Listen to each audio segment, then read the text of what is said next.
C'était dur à faire? C'était dur? Non, c'était pas dur du tout. Allez, on y va pour la recette. 2 œufs.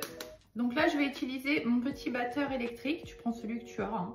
Il n'y a pas de problème. On va mettre les 2 œufs entiers. Dans l'idéal, on les contrôle plutôt d'ailleurs. Non, j'ai oublié, tant pis.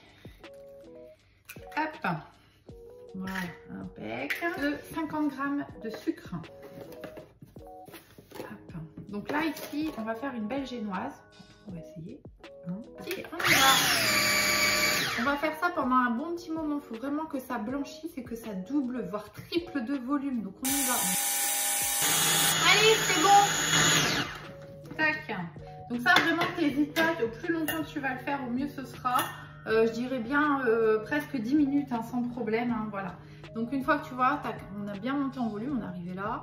Et ça a bien moussé. Ça pourrait être même encore plus, hein, franchement. Après, c'est pas le meilleur petit robot que j'ai. Donc, on récupère ici notre mélange, du coup, qu'on a vraiment battu un bon moment. Ici, rajouter, du coup, ma farine tamisée. Hop, important de la tamiser comme d'habitude parce que bah, c'est ça qui va faire que tu vas avoir du volume, du moelleux, de la légèreté dans ta génoise. Donc, on ne zappe pas cette étape. Et l'autre, à 50 g, ça va vite à faire. Hein. Allez, hop.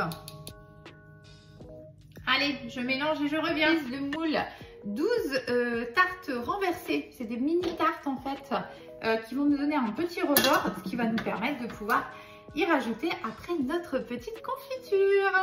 Allez, je mets de ma petite louchette et je vais y aller progressivement. On va remplir nos petites empreintes. Voilà, on va laisser tomber tranquillement la petite préparation. Hop, voilà.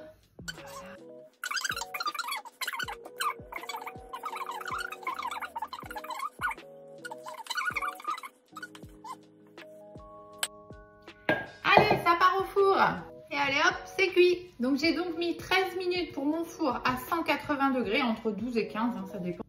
Donc voilà, ça a bien refroidi. Allez, on y va, on va les démouler tranquillement. Donc le plus simple, c'est qu'on va tourner le moule plutôt. Ah, j'ai encore mal mis le... Attendez. Voilà. On tourne le moule, ok, on pousse derrière et on voit un petit peu ce que ça donne. On y va progressivement. Et on va appuyer. Vous pouvez retourner complètement l'empreinte, hein, vraiment, c'est pas un problème. Hein, ok. Regardez, c'est tout mignon. Allez, au suivant. Hop, sur la dernière, donc vous avez vu, hein, il n'y a rien qui a collé. Tiens, regardez, je vais même oublier de le remettre à l'endroit lui. Donc on recommence. Allez, hop, on retourne, on appuie. Tout doucement.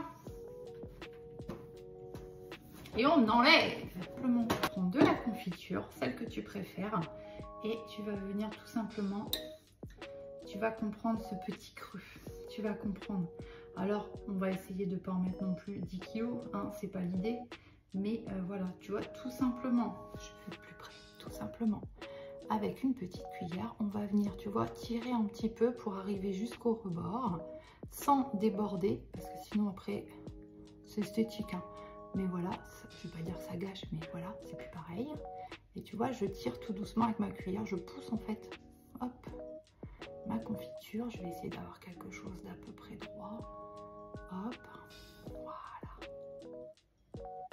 Ça, c'est pas la classe. Voilà. C'était dur à faire? C'était dur? Non, c'était pas dur du tout, regarde. Il n'y a plus qu'à te régaler.